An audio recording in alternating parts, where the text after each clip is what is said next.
Doon, pumiyak ang ulo ko ng gusto na sinabi nung babae ba nagsabi o lalaki na, tutal, hindi ka naman nagalaw. Yun po yung sa pausi po. Babae, Papa po. kita mo?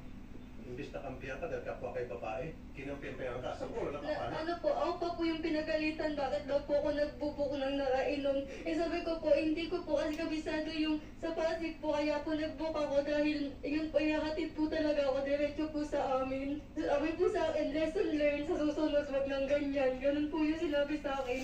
Teka muna, victim blaming yan. Karapatan ng sino man ang mag-book. Now, it's up to the angkas to reject or to accept. In this case, kung alam niyang lasing ka at bawal sa kanilang patakaran, hindi wag kayong angkas. As simple as that, tinatawag angkas eh. Yun po yung tinanong sa kanya ng mga katrabaho ko po na wala po siyang sinabi na may palising gano'n. Sabi lang po niya, sige, sakay na. Ganun lang po. O, di ba kasi kung bawal yun, hindi kanya pasasakin.